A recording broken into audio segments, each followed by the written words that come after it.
오늘 찬양을 하면서 또 깜짝 놀랐고,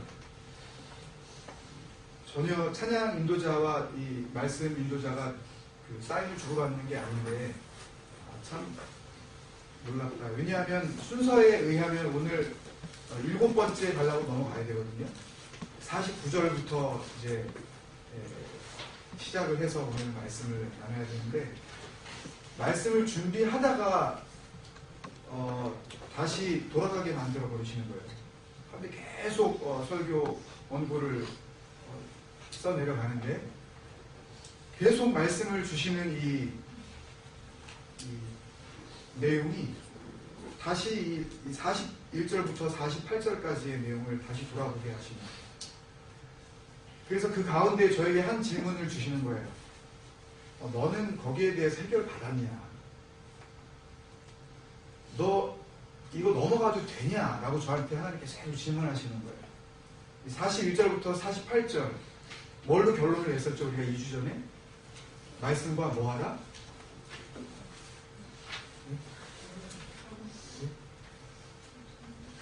기억 안 나셔요? 네, 은영장님 결혼을 소망하니까 결혼을 딱 잊지 않고 기억하고 있네요. 네? 하나님께서 곧 이루어질 줄은 믿습니다. 네. 본인이 아멘 안 하네요. 아멘이죠. 아멘의 믿음의 그 능력이 나타나는데 하나님께서 그렇게 합의할 줄은 믿습니다. 말씀과 결혼하라. 그 말씀을 다시 한번 저에게 감사하게 질문하시면서 넌 결혼했냐? 정말 적나라한 질문을 저에게 하시는 거예요. 더 이상 그 다음 말씀으로 어떻게 진도를 나갈 수가 없는 겁니다. 이게 진도를 나갈 문제가 아니다, 이것은. 그리고 다시 41절로 돌아와서 48절까지의 말씀을 읽다가 제가 최근에 이제 언젠가 기회가 되면 말씀을 나누려고 신약성경 있는 가운데 요한계시록을 제가 공부하고 있는데, 그 말씀이 제 뇌리를 탁 스치는 거예요. 거기서 언뜻 지나갔었던 그 말씀을 생각나게 하시면서 그 말씀 한번 다시 봐라. 그걸 나누려고 그래요, 오늘요. 지금 이 시편 119편에서 정확하게 알 수 없는 이 시인이 지금 이 6번째 연에서 우리에게 마치 숨겨놓은 비밀 코드처럼 정말 말씀의 능력으로 살아가는 사람은 말씀과 결혼한 사람이다. 오늘 마지막 찬양할 때 그거 한번 마지막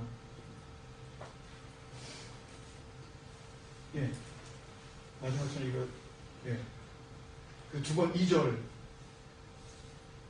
하나님께로 나 손들기 원하네. 왜 손들어요? 이렇게 들면 뭐 하나님 들면 좋아하시고 안 들면 안 좋아하시는 하나님이신가요? 이 의미가 뭐였어요? 손을 든다는 의미가 맹세한다, 서약한다. 이 손을 든다는 의미가 말씀을 사랑하여라는 이 사랑이라는 단어와 함께하면 무슨 단어가 된다, 무슨 의미가 된다 그랬어요? 결혼한다는 의미가 된다 그랬잖아요. 그러면 하나님께로 나 손들기 원하네. 왜 손들어요? 나 하나님과 결혼하는 만큼의 그런 간절함으로 내가 나아가기를 원합니다. 맨 마지막이에요. 맨 마지막에 오 주님 나를 받으소. 음에는 하나님께서 함께 안 하잖아요. 오 주님 나를 받으소서. 뭘로 받으셔요? 죄인으로요? 그냥? 힘으로 나를 받으소서. 손을 든 사람은 그 뜻이에요. 여러분, 한 주간 동안 살아나갈 때 우리가 주님 앞에서 주님 나를 뭘로 받으옵소서. 맨날 죄인으로 받으옵소서. 맨날 죄 짓고 똑같은 죄가 되는데 또 같은 동일한 범죄 저지르고 또 그 범죄 저지른 다음에 주님 나를 받으옵소서. 이건 하나님은 어떻게 하는 거예요? 기만하는 거예요. 그러고 나가면 용서하신다는 거 알고 예수 이름을 가지고 자기 죄가 언제든지 사해줄 줄 알고 죄의 어떤 라이센스를 하나씩 들고 있느냐, 똑같은 죄를 계속 짓는 거라고. 알면서도 또 짓는 거예요. 안 되는데? 이거 아닌데? 그러면서 또 죄 지으면서 이런 찬양처럼 우리는 주님 앞에 예배드려 나올 때 주님 나를 봐도옵소서, 뭐로 봐도옵소서? 죄인으로 봐도옵소서. 그 의미가 아니란 말이에요. 손을 든다는 의미는 주님과 사랑을 약속했습니다. 나는 그 정도 수준의 삶을 살았습니다. 그리고 나는 주님께 이렇게 손을 듭니다. 내 손은 어떤 손이에요? 거룩한 손입니다. 힘들어서 순결한 그 손을 들고 일주일 동안 정말 순결한 삶을 살아가는 사람이 주님 나를 봐도옵소서 할 수 있는 것이, 지 멋대로 딴 데 가가지고 이중적인 삶을 살다가 그러고 와가지고 주님 손을 두고 나를 봐도옵소서. 지난주에도 죄인이었고 작년에도 죄인이었고 10년에도 죄인, 10년 전에도 죄인이었고 지금 타이틀이란 타이틀을 목사하고 집사하고 안수집사하고 권사하고 다 바뀌는 다 달았는데 자기의 삶의 모습은 똑같은 거예요. 30년 전이나 50년 전이나. 그리고서는 오늘도 나는 죄인으로 주님 앞에 섭니다. 이게 정말 아무것도 모르는 상태에서 이 죄를 너무너무 내가 미워하고 내 이 죄된 삶 가운데 정말 벗어나기를 원합니다. 라는 마음으로 그렇게 손을 든다면 그 손을 드는 것이 참 주님 앞에서 아름답고 주님께서 기뻐 받으실 만한 일이지만, 지난주에도 그렇게 살았는데 안 그렇게요. 그리고서 무릎을 꿇고 기도한 다음에 기도하는 순간에 기도하면서 무릎을 꿇고 죄를 짓는 거예요. 헌금은 하는데 돈을 가지고 죄악된 삶을 살아가요. 무릎은 꿇었는데 음란을 버리지 못합니다. 두 손을 모았으면서 이 두 손을 가지고 다른 사람들을 정죄하고 판단하고 비방하고 자기의 뜻을 내려놓지 못하고 그렇게 잘못된 삶 가운데 살아가면서 나를 봐도옵소서, 이 죄인 용서하옵소서, 매번 그렇게 한다면 하나님께서 우리의 고백이 진실된 고백이 아니라는 것을 누구보다도 잘 아시는 하나님 아니시겠습니까, 여러분?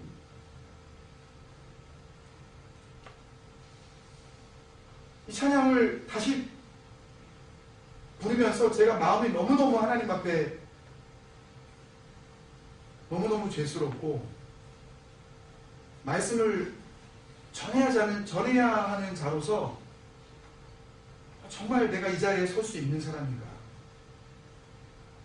성도님들이 보시기에는 제가 꽤나 거룩해 보이고 경건해 보일지 모르지만 제 속에 있는 더러운 것을 조금이라도 여러분들이 볼 수 있다면 아마 그런 마음이 싹 사라져 버리실지도 몰라요. 우리 지체간에는 어떻습니까, 여러분?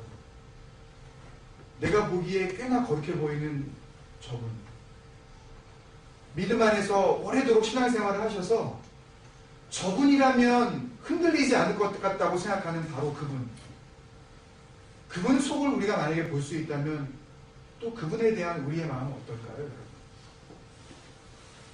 그것을 속속들이 다 보고 계시는 하나님 앞에서 과연 정말 이 예배 가운데 예수님께서 좌정하고 계시다는 것을 제가 믿는다면, 여러분은 둘째치고 제가 믿는다면 과연 내가 이 모습을 가지고 성도님들 앞에서 말씀을 전할 수 있을까? 예수님이 여기 앉아 계신 게 분명하잖아요. 예수님이 우리 안에 계신 게 분명하잖아요. 그리스도의 영이 우리 안에 계시기 때문에 우리가 하나님께서 기뻐 받으실 예배자로서 하나님의 성전이 되었잖아요. 그 예수님이 계신데 제가 그런 죄된 모습을 가지고 만약에 거룩한 주의 말씀을 전하려고 한다. 이게 말이나 되겠습니까, 여러분? 말씀을 준비할 수가 없더라고요. 그 다음 진도를 나갈 수가 없는 거예요. 네 자신에게 한번 다시 질문을 해봐라. 너는 말씀을 가르친다고 하면서 말씀을 전하고 말씀을 풀이하고 그렇게 선포한다고 하면서 너는 말씀과 결혼했니? 그게 무슨 뜻인 줄은 아니? 말씀과 결혼하지 않았을 때에 네가 받게 될 결과가 너 뭔지는 알아? 하시면서 요한계시록 봤던 말씀을 다시 한번 생각나게 하셨어요. 오늘은 제가 늘 강조하는, 저는 이 강조가 제가 강조하는 강조가 아니라 하나님께서 하나님의 백성에게 강조하셨던 그런 신앙의 바른 방법이라고 생각해요. 영적인 되새기실. 계속 리뷰하는 거. 너무너무 중요한 것 같아요. 기억나세요, 여러분? 밤사이에 제가 13번의 이 설교 원고를 다시 다 끝냈어요. 다시 끝내놓고 밑으로 내려가서 책상에 앉아있다가 밑으로 내려가서 13개의 원고를 쭉 펴놓고 제가 다시 이걸 읽었어요. 다시 원고를 읽으면서 다시 마음이 뜨거워지는 거예요. 다시 주님께서 질문하셔요. 그 설교 원고를 통해서 그 설교 원고가 저에게 설교하고 계시는 거예요. 제 손으로 하나님께서 쓰게 하셨지만 다시 그 말씀 앞에 제가 서게 하고 그 말씀 앞에서 너는 정말 네가 하나님 앞에 은혜를 받고 기록한 이 말씀으로 성도들에게 전달했는데 그 말씀에 옛날 어른들 말씀하신 대로 이런 반푼어치냐 네가 그걸 순종했느냐? 정말 0.1%라도 네가 그렇게 살아봤느냐? 그 질문을 다시 해주시는데요. 그 설교 원고를 13개를 쭉 앞에 펴놨으니까 얼마나 많았겠어요, 여러분. 감당이 안 되는 거예요, 지금. 주님, 정리하겠습니다. 신앙이 그런 게 아니군요, 주님. 설교가 이런 게 아니군요. 말씀을 받는다는 것, 은혜를 사모한다는 것이 그냥 이렇게 그냥 뒤에다 그냥 먹기만 하는 게 아니군요, 주님. 내가 나를 돌아보지 못하면, 내가 지금 어떻게 살아가고 있는지 내가 내 자신을 보지 못하면, 말씀을 전하면서도 다른 사람은 혹 하나님의 나라에 들어가게 해놓고 나는 하나님과 전혀 관계없는 삶을 살아갈 수가 있는 거군요. 얼마든지 성도들에게는 결혼하라고 그렇게 힘주어 말했으면서 결국 나는 전혀 하나님하고 결혼하지 않은 상태에서 얼마든지 살아갈 수가 있는 거군요. 너무너무 제가 두렵고 이런 상태에서 제가 말씀을 어떻게 전합니까, 주님? 주님, 이 밤에 주의 은혜로 저를 회복시켜 주옵소서. 그런데 새벽 3시가 되어버립니다. 조금이라도 눈 안 붙이면 제가 설교를 어떻게 할 수가 없어가지고 할 수 없이 그냥 주님 잡니다. 잡니다. 지금 준비된 대로 저는 내일 갈 테니까 하여튼 저는 일단 좀 잠시 눈을 붙여야 되겠습니다. 여러분, 그런 질문을 여러분들도 하시고 오셨죠? 그 질문을 하시면서 사시죠?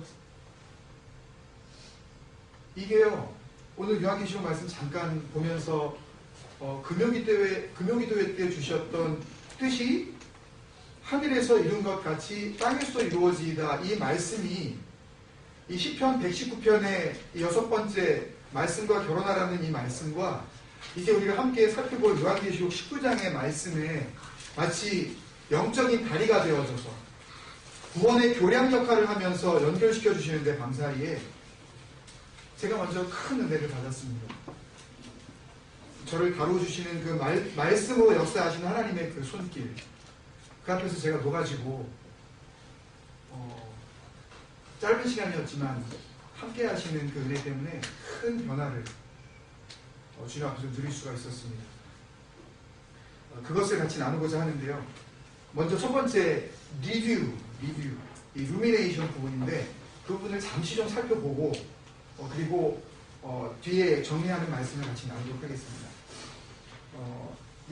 48절까지 우리가 지금 봤는데 제 파워포인트 첫 번째 운영님 결혼을 너무 많이 묵상하지 마시고요. 1절부터 8절까지의 말씀 같이 한번 우리가 이렇게 제가 제목을 붙이면서 좀 정리를 해봤습니다. 조금 천천히 넘어갈 테니까요. 가능하시면 이게 나오나요? 나중에 이 동영상에? 네. 이 화면이요? 네. 그래도 괜찮고 하여튼 뭐 기록하셔서 보셔도 좋겠고요. 1절부터 8절까지는 어떻게 시작? 말씀을 사랑할 때 나에게 일어나는 일. 전부 다 말씀을 어떻게 할 때 나에게 일어나는 일. 이런 식으로 이제 정리를 해봤는데요. 1절, 2절 말씀해 보면 행위가 온전하여 여호와의 율법을 따라 행하는 자들은 복이 있으며, 그죠?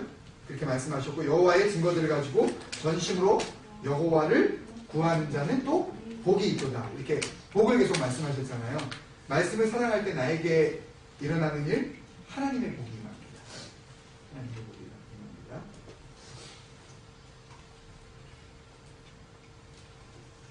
그리고 두 번째 예언 9절에서부터 16절까지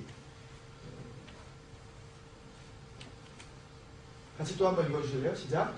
말씀을 지킬 때 나에게 일어나는 일. 그 9절 첫 번째에 보면 청년이 무엇으로 그의 행실을 깨끗하게 하리이까? 그랬을 때 주의 말씀만 지키를 따름입니다. 이렇게 고백했잖아요. 결국 주의 말씀을 지킬 때에 깨끗한 행실을 갖게 되어지는데 이 깨끗함이라는 것은 누가 볼 때에 하나님이 보실 때에 그 행실이 여기서 행실이라는 것은 단순한 그냥 어떤 액션을 의미하는 것 그것보다는 그 삶 전체를 의미하는 것 그의 라이프 스타일을 의미하는 것 그런 의미죠. 행실이 깨끗해집니다. 말씀을 지키면 삶이 깨끗해질 수밖에 없는 거죠. 그리고 세 번째는 17절에서부터 24절까지 또 한번 읽어주실래요? 시작. 말씀을 즐거워할 때 나에게 일어나는 일. 그러니까 즐거운 일이 별로 없으신 분들, 그러니까 뭐 꼭 좋은 일이 있어야만 마음이 좀 즐거워지는 그런 분들에게는 이 말씀이 좀 도전이 됐으면 좋겠습니다. 챌린지가 좀 됐으면 좋겠어요. 말씀이 즐거운 거예요, 그냥 말씀 한 가지 이것이 존재한다는 것, 와, 정말 기쁘다, 정말 플레센트하다. 이런 고백이 우리에게 분명히 있어야 해요.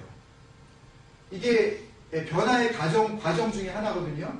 결혼으로 나아가는 데 있어서 반드시 거쳐야 되는 과정 중에 하나가 내가 그녀를 보고 그녀가 나를 보고 그녀가 존재하는 것 그 자체만으로도 내가 어때요?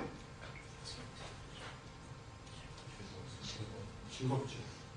전 정말 즐거웠어요. 저는 윤혜자 씨가 만났을 때 정말 즐거웠어요. 네. 결혼을 앞두고 정말 즐거웠어요. 그 나아가는 과정이 거기에 꼴이 나기 전까지 이 사람의 존재 자체가 그냥 이그지스턴스 자체가 누가 그녀를 왜 사랑하냐고 묻는다면 조건이 없어요. 그죠? 조건이 있다면 그 조건이 만약에 변한다면 아니면 그 조건이 인위적인 것이라면 그러면 내 사랑도 바뀔 수가 있기 때문에 그죠? 인위적인 게 하나도 없더라고요. 손댄 데도 없고 막. 네. 이렇게 웃어줘야 되는데 하여튼 네, 그래서 정말 즐거웠어요. 그런 것처럼 하나님의 말씀이 그냥 존재하는 것 나와 함께 하는 것 이것이 내 것이 된 것 이 자체가 그냥 즐거운 것. 여러분 삶이 좀 즐겁지 않다고 생각하실 때 참 따분하다. 이 멜번의 겨울이 너무너무 정말 정말 말 그대로 을씨년스럽다. 막 너무너무 막 춥고 막 그렇다고 생각할 때 말씀 보세요. 그리고 회복하세요. 여러분 그 즐거운 마음을요. 표정이 바뀌는 말씀 때문에 그때 어떻게 돼요? 18절에 내 눈을 열어서 주의 율법에서 뭘 보게 하소서?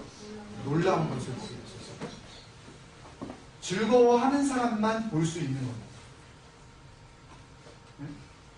정말 그 사람이 즐거울 때에 다른 사람이 못 보는 것을 봤으니까 최영규 집사님이 고재희 집사님하고 결혼했죠. 그죠? 보셨죠? 그죠? 속으로도 아멘하셨어요. 저하고 교감이 됐습니다. 그죠? 김명희 집사님? 아 예. 네. 정말 그런 거예요. 그래서 보는 거예요. 네. 즐거움을 안다는 것은 놀라운 것을 봤다는 거예요. 다른 사람이 보지 못하는 것. 그걸 봤기 때문에 그것을 정말 즐거워할 수 있는 거예요. 너희들은 모르지 그 즐거움을. 나는 그것을 알고 있어. 라는 그런 숨겨진 비밀이 있다는 거죠. 그 두 관계 사이에서. 말씀을 즐거워할 때 우리에게 일어나는 놀라운 것을 보게 됩니다. 눈이 열리는 거죠. 우리의 영적인 눈이 열리기 시작을 합니다. 다른 사람들은 보지 못했기 때문에 온전해지지 못하는 그런 신앙생활을 할 때에 우리는 즐거워했기 때문에 보게 되어지고 눈이 열렸기 때문에 다른 사람들이 못 보는 것을 봄으로 말미암아 즐거움이 배가가 되는 거예요. 한 번 더 즐거워지는 거죠. 그것이 바로 은혜 위에 은혜입니다. 네 번째 연 25절에서부터 32절 말씀 같이 한 번 더. 말씀대로 살아갈 때에 나에게 일어나는 일. 우리 잘 기억하시죠? 그 쉐커르라는 단어를 가지고 그 같이 말씀을 나누었었던 것. 거짓 행위. 예, 그래서 그 거짓 행위가 무엇이었냐? 선동, 또 허위 사실, 포도주에다 물 타는 거, 그다음에 미끼로 쓰는 거. 이거 기억나시죠? 예. 그 거짓 행위, 말씀대로 살아갈 때 말씀대로 살아가면 정말 그러면 설교자건 아니면 성도가 되었건 어떤 형태의 하나님을 믿는 백성이 되었건 삶의 모든 현장 속에서 뭐가 떠나가요? 거짓 행위, 쉐커르가 없어지게. 그 다음에 다섯 번째 연 33절에서 40절 말씀 한번 같이 또요. 말씀을 사모할 때에 나에게 일어나는 일. 우리가 9개 기도 제목을 같이 나누었었죠. 주님 나에게 가르쳐 주옵소서, 주님 깨닫게 하옵소서, 그렇게 살게 하옵소서 같이 나눴었잖아요. 그것을 9개 너무 다 기억하시기 힘드니까 3가지로 우리 기억하자고 말씀드렸죠. 그래서 어떤 존재가 되자, be teachable 되자. 남이 가르쳐주면 가르침을 받을 줄 아는, 특히 하나님의 말씀을 통하여서 나에게 가르침이 주어질 때에 내가 그걸 받아들이는 그런 존재가 되어야 되고, 받아들이면 어떻게 되겠어요? be changeable 되죠. 받아들인 사람에게 당연히 나타나는 증거는 삶이 변화가 되어지게 돼 있다고요. 변화가 되어지지 않는다는 이야기는 나는 받아들였다라고 내가 생각을 하더라도 사실은 가르침을 받지 않는 거예요. be unteachable이기 때문에 be unchangeable이 된 거라는 얘기예요. 아시겠어요, 여러분? 내가 변하지 않는 이유는 온전히 하나님의 가르침 앞에 내가 나를 열어놓지 않았기 때문에 그래요. 이유는 한 가지예요. 주님 나를 가르쳐 주셔서 기도했다면 기도한 대로 내가 주님 앞에 나아가야 된다는 이야기죠. 그러면 주님께서 그 말씀을 통하여서 나를 본격적으로 다루어 가신단 말이에요. 그러면 체인저블 될 수밖에 없죠.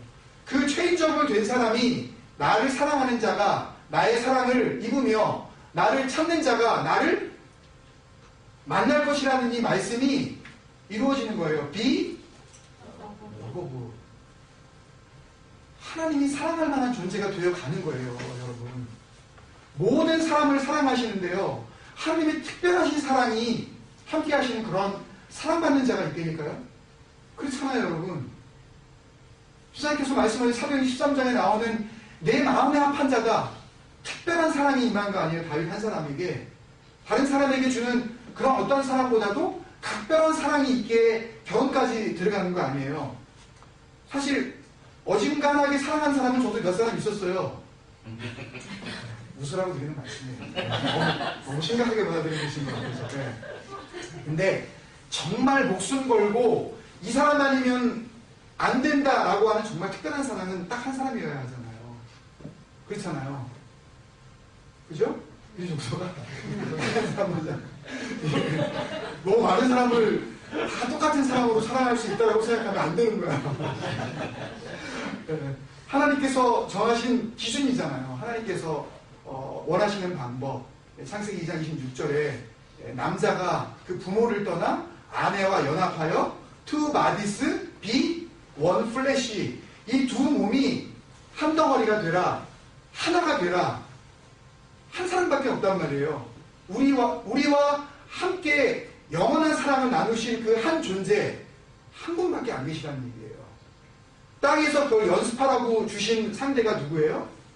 바로 나와 같이 살고 있는 내 아내, 내 남편. 그 모습을 보고 자녀들이 보고 배우라고 그렇게 엄마 아빠를 주신 거예요. 나는? 네. 그런 거예요. 그걸 보고 또 그 경건의 훈련을 하는 거예요. 이 마지막 때에 어린 양 혼인잔치를 연습하라고 하시는구나. 엄마 아빠를 보면서 자녀들이 배우고, 말씀을 통해서 엄마 아빠가 그 결혼의 예식으로 나아가는, 그것 하나님께서 우리에게 은혜를 주신 거라고요. 여섯 번째요.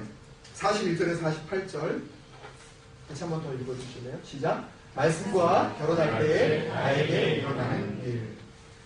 주의 구원이 임합니다. 41절 말씀에 보면 여호와여 주의 말씀대로 주의 인자하심과 주의 뭐를요? 구원을 내게 임하게 하소서. 시편 119편에서 처음으로 이 구원이라는 단어가 나왔어요. 지금까지는 이 구원이라는 단어를 언급해 본 적도 없었던 이 시인이 하나님의 말씀에 대해서 끊임없이 고백해 오다가 바로 이 말씀과 결혼함으로써 얻어지는 최종적인 결론에 이르렀을 때에야 비로소 뭘 얘기하는 거예요? 그때 이 구원을 지금 구원을 이야기하고 있다는 것이 참 놀라운 의미가 있습니다. 그것을 같이 한번 나누도록 하겠습니다. 하나님의 말씀을 잘 지키는 수준을 넘어서서 아예 하나님의 말씀과 내가 하나가 된 상태.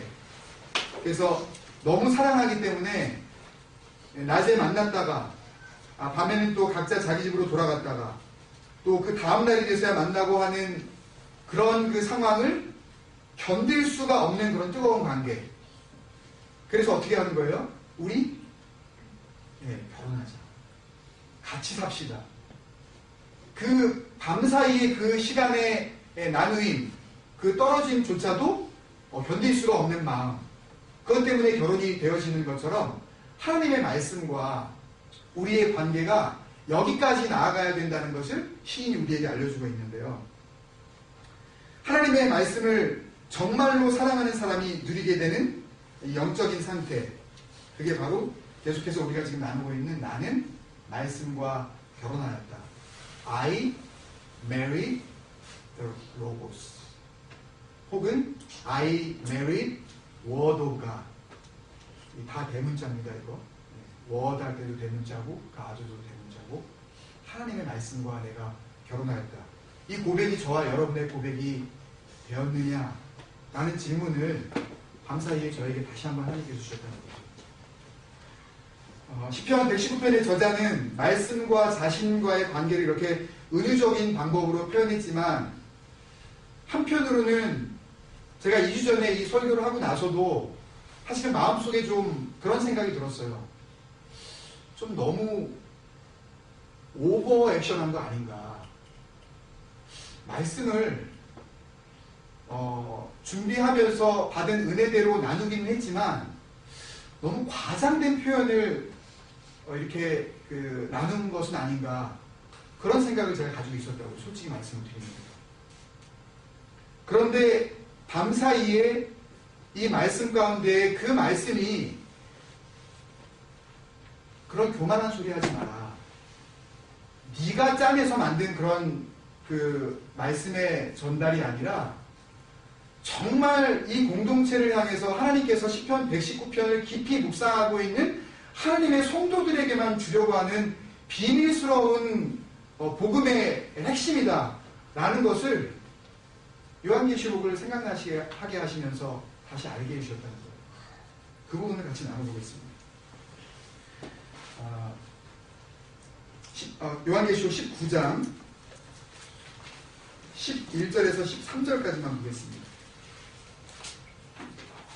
요한계시록 19장 11절, 그 뒤에도 쭉 있는데요. 앞뒤를 조금 생략을 하고 그 앞에 나와 있는 이 내용을 보면 7절에 보면 요한계시록 19장 7절에 보면 우리가 즐거워하고 크게 기뻐하며 그에게 영광을 돌리세. 어린 양의 혼인계약이 이르렀고 그의 아내가 자신을 준비하였으며, 이렇게 하면서 결국은 이제 새하늘과 새 땅, 하나님께서 예비하신 그 영원한 나라가 임하는 그 순간에 잔치가 벌어진다라는 것을 사도 요한이 예수님을 통해서 환상을 통해 계시를 받고 그 내용을 지금 기록해 나아가고 있는데, 신부는 누구예요? 신부는 8절에도 나왔듯이 세마포 옷을 입은 성도예요. 그것을 다 해석하려면 시간이 너무 많이 걸리니까 일단은 거기서 신부가 우리가 됐다는 것, 그것에 대해서 우리가 다 알고 있고 또 말씀을 통해서 다시 한번 우리가 확인을 했는데, 그 다음에 이제 등장할 신랑에 대해서 11절부터 이 사도 요한이 환상을 통해 이렇게 지금 기록을 하고 있습니다. 11절. 또 내가 하늘이 열린 것을 보니 보라 백마와 그것을 탄 자가 있으니 누구겠어요? 예수 그리스도시죠. 이 계시록 6장 1절에 보면 흰 말이 등장하고 그 말을 탄 자가 이제 그 말씀을 선포하는 장면이 계속 나오는데 계속 예수 그리스도를 의미하는 것입니다. 또 희다라는 그 의미 자체가 완전한 승리를 의미하기 때문에 사망 권세를 무찌르신, 그래서 승리의 주인공이 되신 예수 그리스도를 예표하는 거죠. 근데 그 이름이 뭐라고요? Faithful and True. 이게 무슨 뜻인지 아세요? His name is faithful and true. 이게 무슨 뜻인지 아세요? His name is Amen. 이라는 뜻이에요. 충성스럽고 진실되다. 그 뜻이 무슨 뜻이냐면요, 아멘이라는 뜻이라고요. 이사야서에서도 보면 하나님의 이름, 그 이름이 아멘이신 자가 이르시되 라는 말씀이 나오고요. 또 라오디게아 교회에게 편지할 때도 주님께서 아멘이시오 라고 하면서 라오디게아 교회에 본인이 누구신지 알려주고 계시는 것처럼, 그 이름이 충신과 진실이다 라고 하는 것은 누구를 의미하는 거냐면 또 예수 그리스도를 의미하는 거예요. 그가 공의로 심판하며 싸우더라. 공의로 심판하신 예수 그리스도를 의미하는 거죠.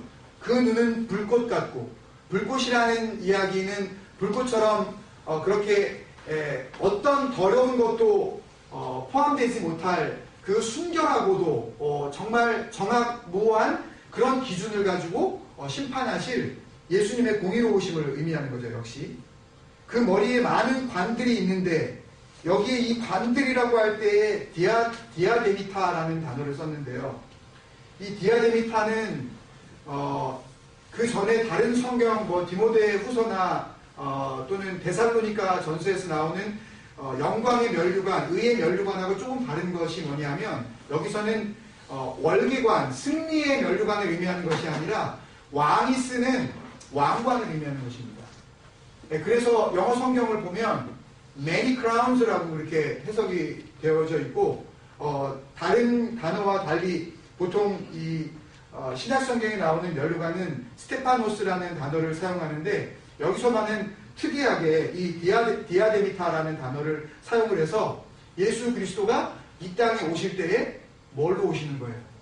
모두를 다스리시는 왕으로 오신다. 많은 그 왕관들을 쓰시고 오신다는 것을 알려주고 계시는 거죠. 근데 중요한 여기 말씀이 나옵니다. 근데 거기에 이름을 쓴 것 하나가 있는데 자기밖에 아는 자가 없고, 누구밖에 모르는 거예요? 예수님밖에 몰라요. 그 이름이 아무도 모르고 그분만 아신다고 하시는 그 말씀이 있는데, 그분이 13절에 옷을 입으셨는데 그분은 피 뿌린 옷을 입었어요. 모든 인류의 죄악을 씻기시고 대속의 피를 흘리신 바로 그 보혈의 그 능력으로 옷 입으신 그분이 이름을 말씀하시는데, 그 이름이 뭐라고요? His name is Word of God. 하나님의 그 이름이 뭐라고요? 하나님의 말씀.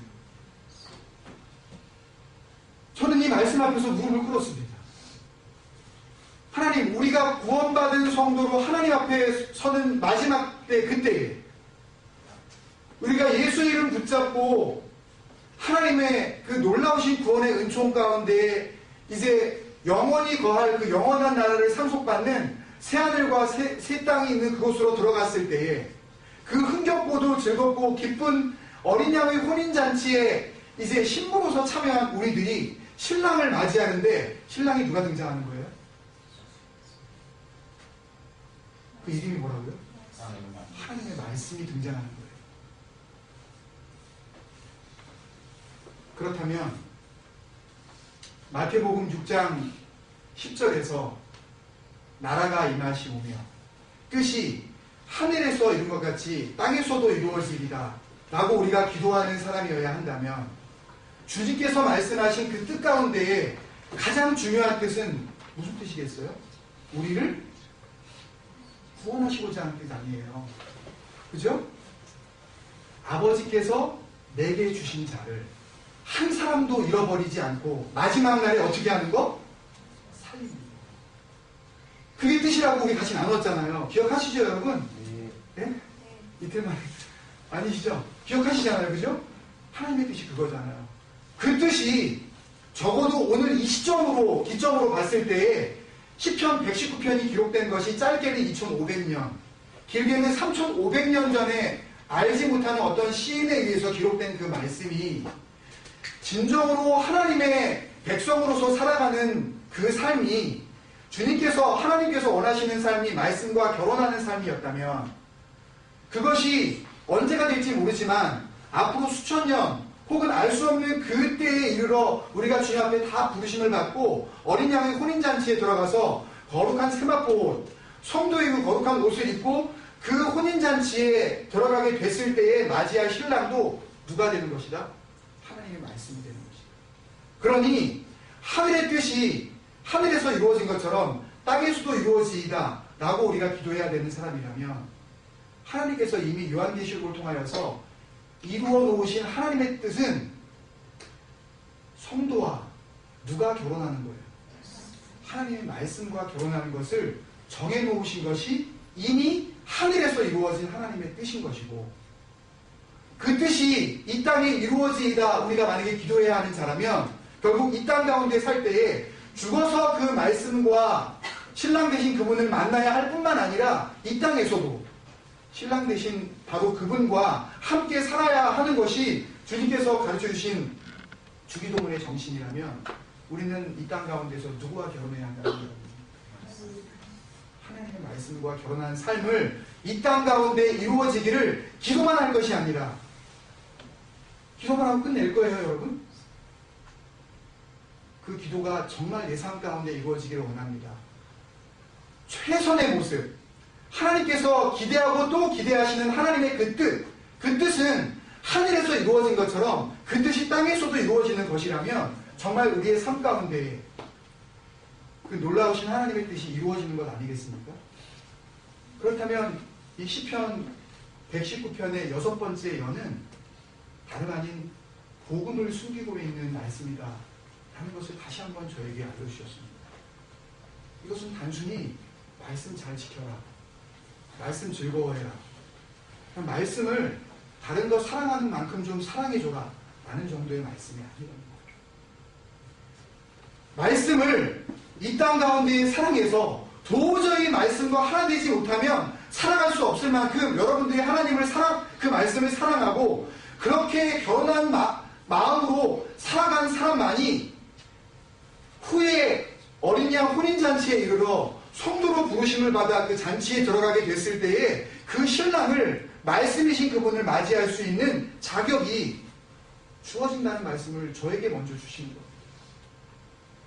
네가 정말 언제라도 주님이 오시기를 그렇게 기대하고 있는 그런 신실한 하나님의 백성이기를 원한다면 그날을 바라보기 이전에 네가 이 땅 가운데에서 하나님의 하늘에서 이루신 그 뜻이 이루어지기를 정말 기도했고 그렇게 이루어진 삶을 살아가고 있느냐라고 저에게 다시 물어보십니다. 대답할 수가 없었습니다.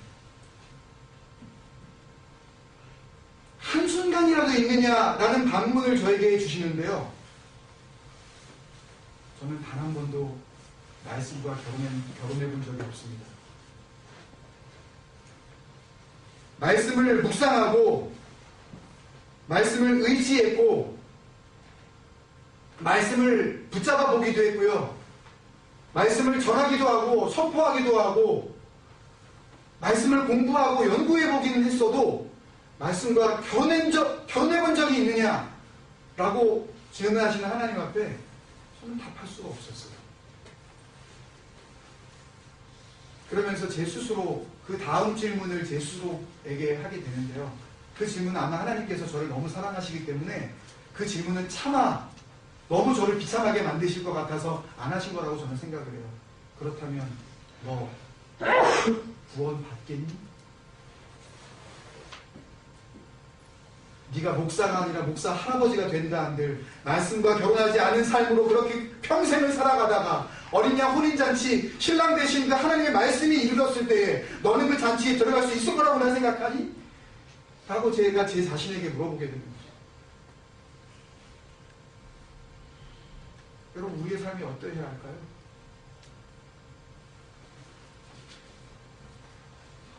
어떤 아이가 결혼식에 참여했는데 그 아이에게는 난생 처음 만나게 되는 결혼식이었나 봅니다. 그래서 결혼식이라는 단어도 잘 몰랐고 결혼이 뭔지도 모르는 상태에서 결혼식이 이렇게 진행이 됐습니다. 어른들이 박수를 치고 또 신랑과 신부가 또 그 식순에 맞춰서 이렇게 뭐 볼에다가 뽀뽀도 하고 하여튼 뭐 선포도 하고 이런 모습을 이제 봤어요. 그리고 이제 피로연에 밥을 먹기 시작을 했습니다. 꼬마가 엄마한테 물었어요. 엄마, 근데 결혼식이 뭐야? 결혼이 뭐야? 물어본 거예요. 엄마가 자기도 생각해 본 적이 없는 거예요. 결혼이 뭔가. 결혼에 대한 분명한 이 정의가 자기가 분명하지 않다는 거를 갑자기 생각하고 그냥 말을 이렇게 둘러댔습니다. 결혼이라는 거는 여자하고 남자하고 서로 너무 사랑을 해서 하게 되는 거야. 그러면서 사랑하기 때문에 한 집에 살면서 서로 행복해하고 서로를 이해하고 서로의 잘못에 대해서 감싸주고 또 모든 힘든 일들을 나누어서 하면서 서로 도와주게 되는 거지. 이렇게 이야기를 했어요. 그랬더니 이 꼬마가 잠시 고개를 갸우뚱하더니 엄마 아빠를 이렇게 쳐다보면서 이렇게 말했습니다. 그러면 엄마 아빠는 결혼한 건 아니네? 이게 뭐 어디 떠도는 그런 그 유머 한 토막이지만 하나님의 말씀을 향하여서 내가 정말 결혼한 자로 내가 지금 살아가고 있습니까? 또 하나님의 말씀과 결혼하기 이전에 나에게 주신 내가 사랑해서 결혼하게 된 내 아내, 내 남편, 그리고 나에게 주신 그 결혼의 열매로 보내주신 하나님의 자녀들, 그리고 여러분들이 언제가 될지는 모르지만 이제 곧 닥치게 될 이제 누군가 그 결혼의 상대자를 생각해 볼 때에 과연 우리는 그 결혼이 이 땅 가운데에서 이루어야 할 그 결혼이 정말 결혼다운 결혼으로 이루어지고 있는가? 내가 내 아내와 살아가고 있는 모습을 보면서 하나님께서는 너는 그 여자와 결혼한 거 맞다. 너는 그 남자와 결혼한 거 맞아. 라고 하나님은 인정해 주실 만한 그런 삶을 우리가 살아가고 있을까? 이 두 가지 질문 앞에 제가 다시 순종의 무릎을 꿇겠습니다. 고백할 수밖에 없었습니다. 우리 공동체를 향하신 하나님의 뜻이 어디에 있을까요? 지금까지 신앙생활 어디서든 누가 뭐라 그래도 잘할 수 있는 우리들이 그 여러 가지 좋은 형편의 그 환경들을 다 뿌리치고 여러 가지 면에서 열악한 사람의 눈으로 볼 때는 뭔가 허술한 그런 것 같지만 이런 속에서 하나님께서 우리를 불러주시고 이 작은 무리 가운데 말씀 속에서 더 깊이 있게 시간을 나누게 하신 이유가 뭘까요? 그 질문 앞에 우리가 나아갔으면 좋겠습니다.